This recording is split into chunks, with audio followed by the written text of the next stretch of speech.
Welcome back. So, if you're new here, I welcome you.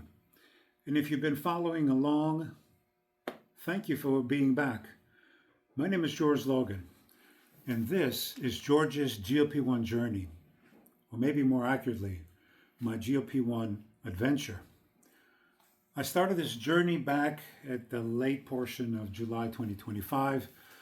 It was not because I was chasing quick weight loss, although God only knows I need to lose weight, but because I wanted to address something deeper: metabolic health, long term function, and how to age well with intention.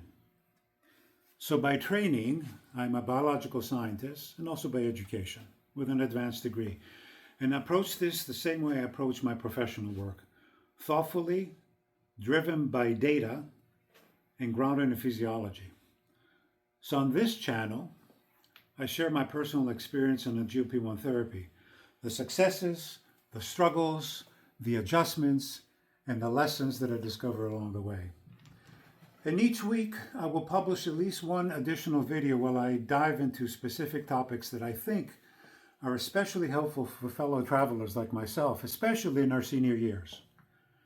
And what you will notice today is that I'm filming from my home gym, because one of the things I'm especially focused on during this journey is how to maintain muscle, how to maintain strength, aerobic performance while on a GLP-1 therapy.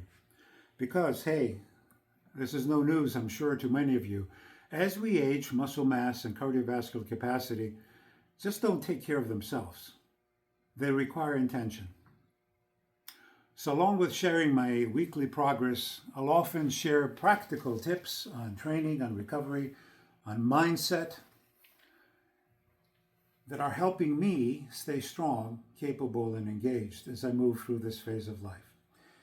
And with that said, let's move to this week's update. So, before we get into anything else, let's pause for a weekly check-in. Now, you know the drill. First, a quick medical update. I'm currently titrated at 12.5 milligrams of Zepbound, which is the tirzepatide. And I've been on this dose now for about 6 weeks, if I have my math correctly. So far, so good. Now let's look at this chart. This shows my progress over the past 23 weeks on this adventure. I started at 256 pounds, at least this time, because my highest weight, which had started to creep up back up again, was close to 300 pounds. So as of this week, I'm down 46.6 pounds total, which is just 19 pounds to go to reach my stated goal of 190, and we'll see how that goes. I used to have it 185, but apparently I have a little more muscle than other people in my age, so I bounced it back to 190. So over the last week alone, I'm down 2.1 pounds, which keeps my average rate of loss right at about 2 pounds per week. That's the kind of boring, steady progress I've learned to appreciate.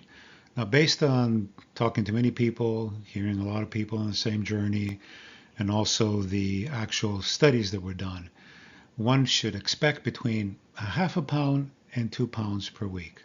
Some people are a little more overachievers, some not so much. But again, it's not about what the scale says, but just a trajectory, right? That's what's important. All right, now, full disclosure. This past week was not perfectly smooth. There were nearly 2-pound fluctuations, up, then back down again, and a little bit of a metabolic roller coaster, if you will, no seatbelt included. But as I often say, this is not about perfection, it's about consistency and sustainability. And along the way, I'm paying attention to more than just the scale.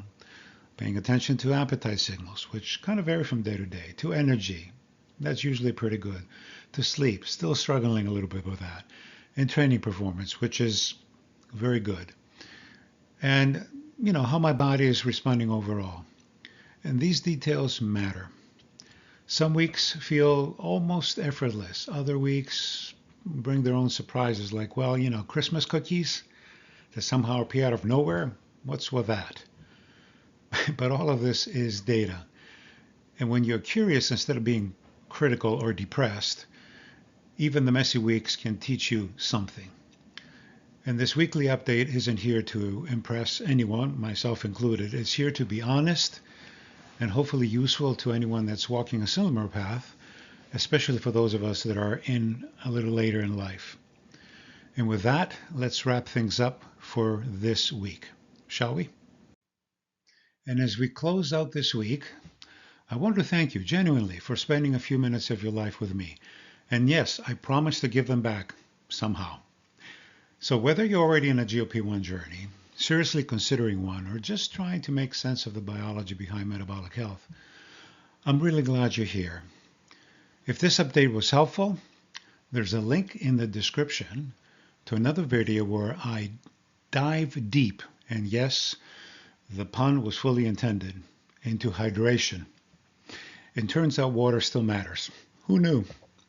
So next week, I'll be sharing my first impressions of my recently purchased Hume Body Pod, which measures body composition, because numbers are interesting and sometimes pretty humbling.